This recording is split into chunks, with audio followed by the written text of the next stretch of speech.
ꯑꯩꯈꯣꯏ ꯁ꯭ꯇꯦꯠꯁꯤ regional population ꯅꯠꯇꯕꯅ rule ꯇꯧꯕ state ꯑꯃ ꯑꯣꯏꯔꯛꯀꯗ꯭ꯔꯥ ꯍꯥꯏꯕꯒꯤ ꯑꯦꯄ꯭ꯔꯦꯟꯁꯟ ꯂꯩꯔꯦ ꯁꯤ ꯌꯥꯝꯅ ꯐꯥꯒꯤ ꯅꯠꯇꯦꯕꯀꯣ it's note A job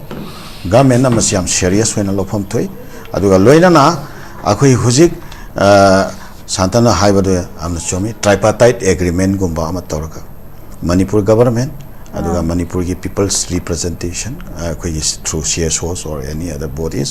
aduga center sigi tripartite agreement gumba amagi through the akhoi just and fair delimitation se masi tawgani just and fair delimitation haibasida khwai maru aibase my original Indian citizen to hanna fazana madugi akhoi clarity ma thama matungda foreigners and foreigners or illegal migrants se hanna detect tora matungda moising do detect toraga moising do deport tawgadra or tawroidra karamba provision da thamgani thamoy de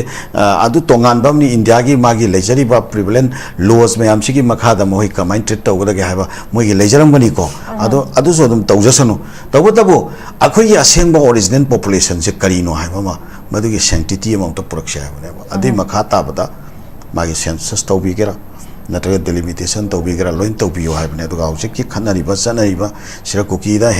hengalakpagi or ka ate community da hen khre khot khre haibna chingwa mayam leinari yebako anate hende aina moina khanbasu lerambi yai leram da yai si karai da khangani hai matam da asengra magi akhoi kano du da akhoi phajana akhoi survey du da akhoi phajana detect tor kan khuthar kan da mai khangadore magi parental lineage do koi bezier magi makhada adui mathakta leiramba parental lineage magi kano puthokpa ngambam khaido original oire ngamdom khaiduna natretna ko sisi yam laiba pone sigi potsi lengakna magi serious oiba magi seriousness sam changi serious oiba willam changi aduga loina na akhoi masi solution tawna na bohona bam changi aduga akhoi gi Indian Constitution ya article number 246 masina akhoi gi kano sida union government ta magi union list hoina census ki matang si pibana maram oira kanta state government ki budi hoi akhoi gi miyam gi akhoi gi apamba miyam gi wisam aduga akhoi gi state sida laiba magi mathau taba kano do circumstance amasung realities do center da mari comment tawba haiba khotpa adugi dungkhoi ne aduga warep lobo authority di center gi magi prerogative power ne haijariba aduna adai daragati state government na magi responsibility do fazana sigi matang da tawbigani haina akhoi hojik phawsu thajaba thami adugo matamdi leisalaktre kari tawdoi no haiba seisa madugi matam leraktabana maram wara kanda kaimta khanna ningai matam leitabani na hojik tawba yaba haibse kaino haikanda census se matam kitang yaithu hallaga leiriba sigi kano myamse akhoi hurdles myamse sise khanaba aduga NRC gi matang da sai mamang da soblan hangna thambiba santan su mamang da kitang panbada yaukre NRC city ahoi Assam gi context da yamna khoi gi kano complicated ti hoiki aduga hojik su tribunal da kari da case athaba khothaba ragi phajana masi clear oiba picture ma Assam gi da yorok ngamri even Supreme Court jauna basu adum yauri ana NRCC khoi gi state sida miyamna demand tor sidi kari gino hakanda akhoi anouba ainama anouba ekama hairu taragadi India da madugi potu yam achoba kenoma akhoi yam innovative oiba achoba pot amoina akhoi madu da matam yam logada pot oibanina NRC sidi hanadagi NRC update to bai handagi leijaba khoi gi kenomanina ainamanina handagi leijaba kenomanina provision amanina adu demand to bagi wani to NRC adugi manung da yauri ba provision singado madu akhoi gi state sida tawgadori basiga loinamakta chanagadoribra chanaroidoribra adu madura anouba kari provision khara yauhan ba darkar lei natraga NRC tumakki provision duna akhoi loina fulfill tawradra tawroidra habasichu akhoi ye leiriba legal expert singi aduga akhanga hi akhoi academician singi level da masi jam phajana scan tawbama mathau budi tari yebako adugi umba mayam do tawnana bagini matam khitang census yai thoki se defer tawki se aduga madugi mayam do khanna nei na bagi randomly fazana minutely khanna bagi tanja do amtang fazana pi aduna maram ora kanda government na su hojik laiba government sina su masi akhoi center gi prerogative oiba adum ba pot am oiba ni na government si su helpless oirakba center si moisu akhoi center si makoi haiba natraga kano tauba leraga su center na madu kari warep lor kadage habsi ki matang do huji phauda uncertain oiba atmosphere amad sum lerak pasena maram ora kanda miyam sina kari pami bano aduga miyam sigi kari wakhal leibano CSO singina haidi si kari no haiba afam amakak government ka miyam siga are CSO singi kuthangda academician singi kuthangda senior citizen singi kuthangda legal expert singi kuthangda akoi interact tawna na bagi khudong chabam khak pibo oina government na sponsor tawraga through population commission ko sida akoi haukiba that 7 amasum 8 ta akoi classic grande singwairong da leiba sida akoi gi 2 days consultative meeting come seminar ama pangthokre ko adugi madaida akoi unanimous oiba akoi gi warep ama akoi kano torpa conclude tawbudi effort ngamna khide ngamna adu basic amsum core issue haitare NRC have se satnadri ngai gi mamangda akoi gi census se masi tawhanba yaroi haiba potsimadi adum city basic amsum core issue da akoi leiriba CSO mayam leiriba academician mayam legal expert mayam se CCK oiba unanimous oiba voice adum oiki government su masi fazana red tauki aduga population commission na so aduga miyam gi aduda akoi gi khana naina badal laikriba magi videography kari kra mayam do adugi basis ta government ta fazana report tawni haiba wafam mayam da thaja piki ko sumaina leira matung sida akoi ngarang si akoi department of home na akoi invitation ama live invitation si kano dani JFT amasung 14 CSO sa lakpani aduga nahangi akoi 2 days akoi consultative meeting kam seminar gi waiba makha taba adumba consultation meeting ama honorable home minister ka loina na pangthok minana ba haidana adumaina lakpani ado ai isamaksu akoi gi kanona 14 CSOs do makoi gi maikai dagi si akoi gi inclusive oiba akoi gi discussion lama oiba changi aduna akoi gi pangan kunai gi amna so akoi so one of the major akoi kano amani community amani aduna akoi gi so representative no thau tai haina moina khanbira kanda akoi bu su moi gi home minister kano department gi through the stakeholder moina akoi da invite makti tawbirak te ko ada madu yam laibak thibani akoi haiso haijarami aduga makha tabata so akoi sumaina tohanning de inclusive oiba akoi discussion oina na ba adu kontang du government so lehaningi CSO sing da so lehaningi adugo madumak natraga so 14 CSOs ki maikai di akoi se concern bidana akoi bu su yauna hujiki hairiba mifam si yawi khudong chaw phangjarui ko adu ngarang khana naina khibasi maru oina akoi NRC se masi akoi state government na NRC se masi chatnadri phawba NRC se chatnabagi warep ama center na lowtri phawba census se defer to binaba masi gari kainoma state government ki recommendation namako akoi center da thabi wa Ministry of Home Affairs da thabi wa ko aduga through diplomatic channel through conversation with the center leaders ko makoi torakanda 1 day or 2 days ge manung sida makoi without any participation from civil society organizations, without any assistance from the civil society organizations akoi voice si convey to birakanda center degi state government ka communicate toroga madu ware pam propio haibane bako ada karigomba madu totally NRC chanadri phawba akoi census se defer tawre haibagi warep se purak ngamda taragana matam kharagi waina at least not less than thama phawta orsu matam ji yai thokpagi kano dumdi purak piu sineba mase karamaina yai thokpa yai karamaina tawba yai haibadudi akoi census act 1948 to adu manung channa yawba section 48 to da akoi gi center da lariba government sike executive order amana sigi spot se dum tawba yai na haiba afam singba ngarang si thamnaraga madu afam laiki dani subada karigomba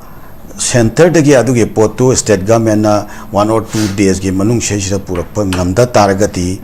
akoi state government sina akoi civil society organization lairiba mayam se masisigi committee ma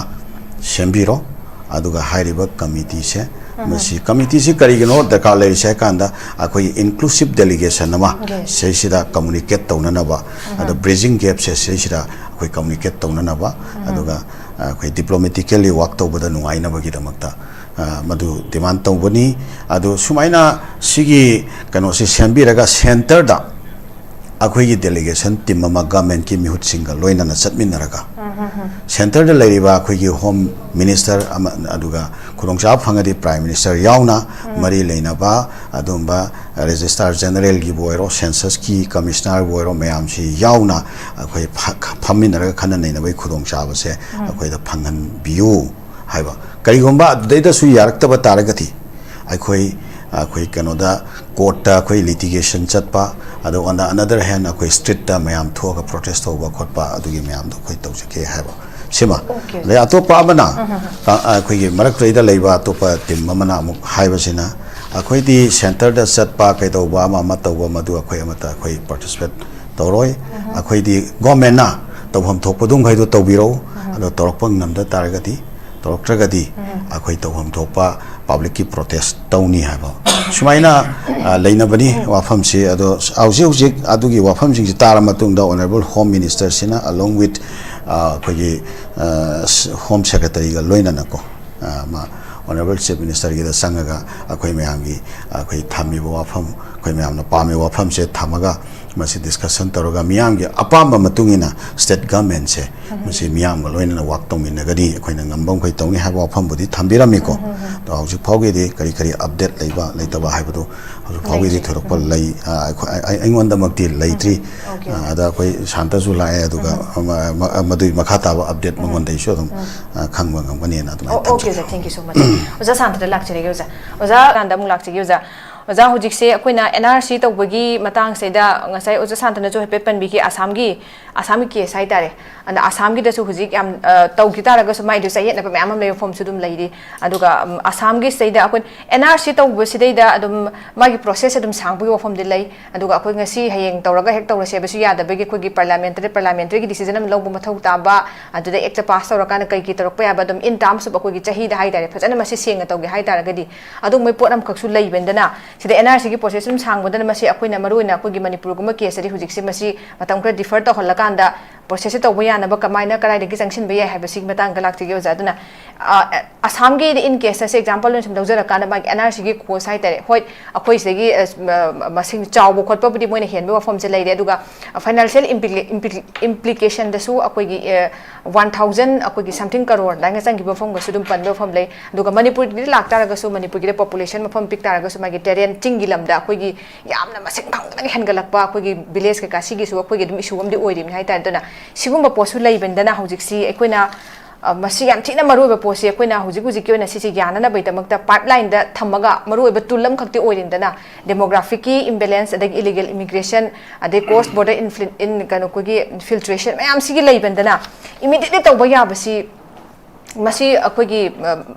especially manipur ki case da hai tare si kai do boya ina kari khongthang khana paikhat pa yai masi matam khra defer tong na bai damakta matam ji chang da bantana masi ngap thok na bai damakta kamaina kai ki to boya kamai tham biring ga hojiki manipur gi leiriba yamna akogi nena ta ta ba turmoil se si haurak pham se kari no ba illegal migrant gi matang dagi natro se laiba khogi manipur laiba thoiba crisis myam se hose maruaina kuki amasung maite ani gi marakta thorakriba crisis su illegal migrant gi matang dagi neba ado naga amasung kuki gi ani gi marakta leriba conflict sisu akoi illegal migrant ga mari laina ba demographic imbalance ka mari laina ba issue ne ba ko ado ma gi land amasung people sira ma gi dominance ado gi structure possession sira laina rakpa se na ba ngakta ne ba ko sigi akhoi kenoma nena taba solution nama purpa haibase akhoi gi kenogi matang da demographic imbalance ki matang da lairiba confusion se masigi asengba akhoi clarity ma purpa haibase khwaidai hana maru oiba tawda ya da ba thabak amane ba sigi miyang sida yeng kanda akhoi lamdam sida leiminari ba chilina upuning khuringmaksi akhoi bona fide oiba akhoi leifam thokpa akhoi bonafide oiba citizen sing se yamna fajana fair oina akhoi peace and communal harmony gi adom thak ta koi myam se coexist tongmin na ba maru oiba foundation si ausik leiriba demographic ki sayet na ba se masi kai kano to bone clear to bone ba ana masigi demographic ki chayna ba se clear tau ba masung tau da ba hai ba sidal lai re ba koi sri sa thoi ba koi keno mayam sigi crisis mayam sigi maru oi ba sikhata na taba te te factor su collaborative oi ba factor cohesive oi ba factor atai su lai tabadi na te ador ga su khwai main factor se sine ba ko ana sire sida lai ngak na yamna akhoi determinate oi ba yamna farm oi ba moi will lama sangya masi short tong na ba siga mari le na ba will lama Manipur state government sigi will lam sangya adu ni dai nga sai hajari si hojik lai ba government sigi oi ba will lama yam achet po will lama khak mathau tai adu ga loina na akhoi ye miyam gi oi ba akhoi ye understanding miyam gi oi ba apamba miyam gi oi ba akhoi ye keno du di collective wisdom du di akhoi lenga ka loina na phamin na ba akhoi consultative meeting du da phasana loina keno to gre ba akhoi tham na gre ba adugi meyam do amuka ngarang phamin na ba du da madugi meyam do loina summary keno do akhoi presentation do ngarang to na gre ba ko adai tar ga de hojik si poche kana gi court ya ta lai re ha kana manipur lenga ki court ya ta lai re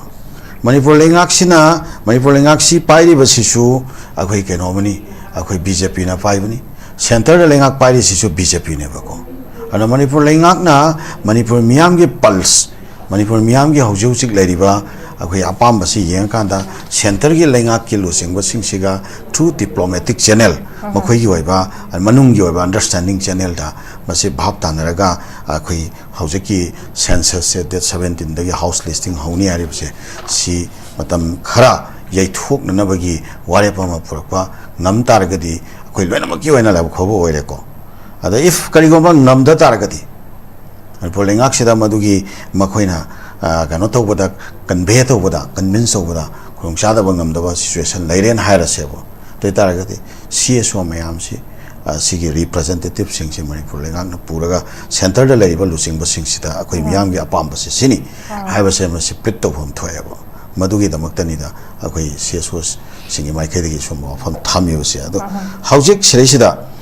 akhoi gi Foreigners Act 1946 ko masu lairi ko Foreigner Tribunal ko Act 1974 ko masu lairi aduga Foreigner Act si amukai amendment to ko aduga 1925 ki sum masu lairi ko sire sida 19 akhoi gi kano sire sida Census Act 1948 ni aduga sire sida yauba provision akhoi section 3 se sire sida akhoi center gi executive order amana adum circumstance kharada ko compelling circumstance kharada akhoi hongdo hongjin yai hajai aduni ngasai wang da santana tongan ba akhoi Jammu Kashmir gi Assam gi ate te mafam me ama makhaki census sei thokki bagi keno ma president me ama thambi grise ko da hojik akhoi rule number 8 akhoi census act census rules ko 1990 sigi matungina su akhoi circumstance kharada akhoi kano se census si yaithokpa yaiba adu yaithokpa yabagi rule lama lairabani na census se hojik tawsalu matamda census sida maram oira kanda akhoi ge station hala dagi hauna mai chaga lariba state si hena akhoi ge sida hena turmoil situation ama akhoi praja sida illegal migrant me ama bakha ki legitimacy lakadore madugi legitimacy duga loina na makhoi adugi basis ta adugi foundation da delimitation tawsalak tarakati akhoi state si original population na tabana rule to state ma oira kadra haibigi apprehension leire siamna phagi nate ba ko it's not a job government na masiam serious wena lofam thoi aduga loina na akhoi hujik santana haibade amna chomi tripartite agreement gumba ama toraka Manipur government aduga Manipur ki people's representation through CSOs or any other bodies aduga center sigi tripartite agreement gumba amage through the akhoi just and fair delimitation se masi tawgani just and fair delimitation haibasi da khwai maru haibase my original Indian citizen to hanna fazana madugi akhoi clarity ma thama matungda foreigners and foreigners or illegal migrants se han detect tor matungda मोइसिंग detect तौरगा मोइसिंग deport तौगद्रा और तौरोइद्रा करम provision the थमगनी थमोय दुदे अदु तोंगान Bamni India की मागी लेजरीबा प्रिविलेंट लॉज मैम सिगी मखादा मोहि कमाइन ट्रीट तौगदगे हाबा मोइगी लेजरमगनी को अदु सो दुम तौजसनु तौबतबु अखोई असेंग ओरिजिनल पॉपुलेशन से करीनो हाबा मदुगी सेंटिटी अमाउंट पुरक्से हाबने अदि मखा ताबदा मागी सेंसस तौबिगेरा नत्र डिलिमिटेशन तौबिगेरा लोइन तौबियो हाबने दुगा हौजिक की खन्नरिबा चनरिबा सिरा कुकीदा हेंगलकपगी और काते ते कम्युनिटी दा हेनग्रे खोटख्रे हाबना चिंगवा मयाम लेनरियबको अनते हेनते आइना मोइना खनबसु लेरमबि याय लेरमदब याय सी कराइदा खंगनी हाय मतमदा असेंगवा मागी अखोइ कनोदुदा अखोइ फजना अखोइ सर्वे दुदा अखोइ फजना डिटेक्ट तोरकान खुथार कांदा माइ खंगदोय मागी पेरेंटल लाइनेज तो कोइ बेजियर मगी मखादा अदुइ मथक्ता लेरंबा पेरेंटल लाइनेज मागी कनो पुथोपं ngambong khaido original noire ngamdong khaiduna natredana ko sisi yam laiba pone sigi pochi lengakna magi serious hoiba magi seriousness sam changi serious hoiba willam changi aduga loina na akhoi masi solution tawna na bo na bam changi aduga akhoi gi Indian Constitution ya article number 246 se masina akhoi gi kano sida union government ta magi union list hoina ago census ki matang si pibana maram oira kanta state government ki budi hoi akhoi miyam gi akhoi apamba miyam gi wisam aduga akhoi state sida laiba magi mathau taba kano do circumstance amasung realities do center da mari comment tauba haiba khotpa adugi dungkhoi ne aduga warep lobo authority di center gi magi prerogative power ne haijariba aduna adai daragati state government na magi responsibility do phajana सिगी Matang तौबीगनी हाइना अखोई हुसे फाउसु थाजबा थामी अदुबो मतमदि लेसलक्त्रे करी तौदोइनो हाइबा सेइस मदुगी मतम लेरक्तबना मरम वरा कांदा कैमता खन्न निगाई मतम लेतबनिना हौजिक तौबा याबा हाइबसे canoe high कांदा census से मतम खितन यैथु हल्लगा लैरिबा सिगी कैनो म्यामसे अखोई हर्डल्स म्यामसे सिजे खन्नबा अदुगा एनआरसी गी मतंगदा सै ममांगदा सोबला नाहकना थंबीबा सांतन सु ममांगदा खितंग पनबदा यावखरे NRC city ahoy Assam gi context da yamna khoi gi kano complicated ti hoi ki aduga hojik su tribunal da kari da case athaba khothaba ragi phajana masi clear hoiba picture ma Assam gi da sure pangam tri ban Supreme Court jauna basu adum yauri ana NRC ci khoi gi state sida miyamna demand tor sidi kari gi noi kanda akhoi anoba ainama अनौब एक हाइरो तारगदी India दा मदुगी पोतु याम अचोब केनोमा अखो याम innovative ओइबा अचोब pot नमो ओइना अखो मदु the मतम याम म लौगदब pot ओइबनिना NRC सिदे हानदगी NRC update तौबा हानदगी लेजबा खोइगी केनोमनिना आइनमनिना हानदगी लेजबा केनोमनिना provision अमनिना अदु demand तौबगी वानी तो एनआरसी अदुगी मनुंगदा यावरिबा प्रोविजन सिंगदो मदु अखोई स्टेट से तौगदोरीबसिगा लोइनमक्ता चानगदोरीब्रा चानरोइदोरीब्रा अदुरा मदुरा अनौब करी करी प्रोविजन खरा यावहनब दरकार लई नत्रगा एनआरसी तुमकी प्रोविजन दुना अखोई लोइना फुलफिल तौरद्रा तौरोइद्रा हाबसिचु अखोई लेरिबा लीगल एक्सपर्ट सिंगी अदुगा अखंगा ही अखोई एकाडमिशियन सिंगी लेवल दा मसिजु याम फजन स्कैन तौबमा मथौबुति तारियबको अदुगी उम्बा मयाम दो तौननबगिनी मतम खितंग सेंसस यैथोखिसि डिफर तौखिसि अदुगा मदुगी मयाम दो Khanna नैनबगी randomly fazana minutely khanabagi tanjado amtang fazana pianna ba haina adu phang okay ja thank you so much jana su ya fazan tham adun hojik se state ki will dadi depend tawre have posim laire hojik akoi hairo posi oithokna bai damakta aduna karigumba sigi tactical mawong da haidiba demand si kari tawragadi akoina karamba plan da tawragadi masi fagadage ka habna chingbai pot aduga state lepaka da policy na taka plan se sangsina bai damakta madudo apply tawna ba leader singkina akoigi delhi da chatlakanda ada akoigi convince tawba ngamgadra na taka makoi da hojik tawningbagi situ kanwada adugumba position am da lai bran traka tawning da bra kaina hai bisu clear oi bangam doi pot am chu lai madam di question dum lai ni swai hida koi ngarang sum angne dum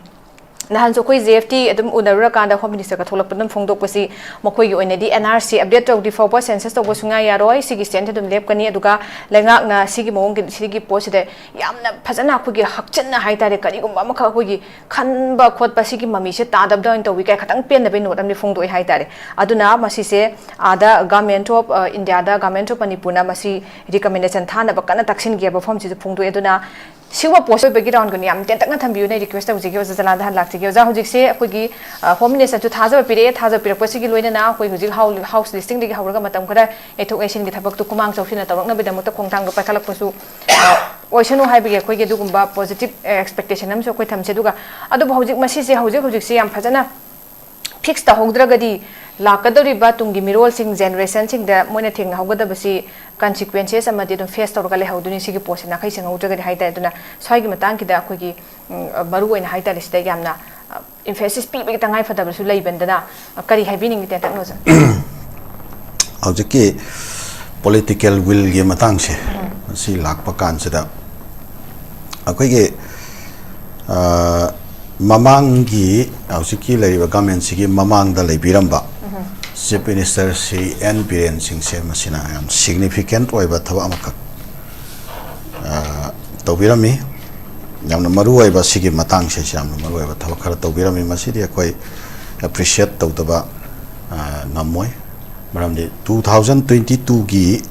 August ki tang manga da akoi matam du da akoi kuki ga maitai ga gi husik thoiba kano se violence ki conflict se thok chenga yi matam haitare ko Sesira Manipur Legislative Assembly da mana kano taw bill ma puthoga pass ramiko haide khitang nan na masigi problem je thora ka dore asauba khoi gi lepak se kai gumba problem khara alarming situation khara la ka dore abagi poram khang mangonda makhoi da leiram ba hai tare ko aduna maram ora kanda masi solution tawna na ba akhoi NRC se akhoi se da implement tawra kanda asengbo original citizen sing kanano adu original na tabna kanano habse detect to hodragati state se shira soba tarmoi lama lakadore haba ponama mane am kanna ngan upirami hatare ana se pass to upirami adu 1st March 2024 sida so amu na han gi warep to assembly na ria farming to ba hatare ko aduga masigi se center da CA oina thayaba ko duga center da CA thaba se center na so reply lakhibagi pot laibani ana sigumba kaino mi amama akoi mamangi government sina lokhat pirami ana political will de dum leiti haba yaro lei ko aduga nakalamrom da haujik lairiba government se in continuation ni government sigi su yamna dum willama leiti haba yaro maramdi handak akoi gi 2 days ki consultative meeting akoi silaiba adiga akoi shanta hoi gi 14 CSOs gi team se center da chatlaga wari sanhan na ba kholan na ba recommend tawdna segi chithi ina tha na governor da unan na kholan na sigi matang se praja gi concern si leire na to boi pot chi lei da haujik ti akhoi CSO as a whole akhoi mayam su government siga loina na akhoi hoi upai lecture ga di street da akhoi thuaga protest wife se ultimate option ni do haujik ki oina ti akhoi government su aduga akhoi gi CSO sing su punna collective hoiba political wisdom amaga loinana center da masi approach toba jomi haba se masina waro se loijage siga loina na akhoi gi state sida leriba all political party ki meeting amatang su sinbiraga all political party ki su makhoi gi hoiba political gi apunba delegation team na akhoi center da akhoi state sida usik leriba terminal situation sida akhoi usik leriba akhoi gi administrative lapses mayam administrative inconvenience mayam kaluma changna ba yadaba even officials forward loina changba yadaba si situation marak se sida aduga demographic situation da yam achoba keno lei gre haina yapsan ba yanjan ma mayam lei nare haidani allegation lei nari ngai matam sida si situation alarming situation lei nari matam sida akhoi census tawsan ba haiba se masi maram chade aduna masi defer to view haiba se masi Siyamna soba strong voice ama politically as well as civil society organizations aduga akoi government ko sigi akoi collective approach ama mathau taba leibra okay thank you so much collective approach mathau ta yalatraga de akoi gi street ta tholakna akoi akan bus de protest ogna tarokane perform je mayamam lei aduna punna changsin minaba collectively aduga center da phajana convince tawba aduga adat tawba mathau ta have to ne soma depend tawbundana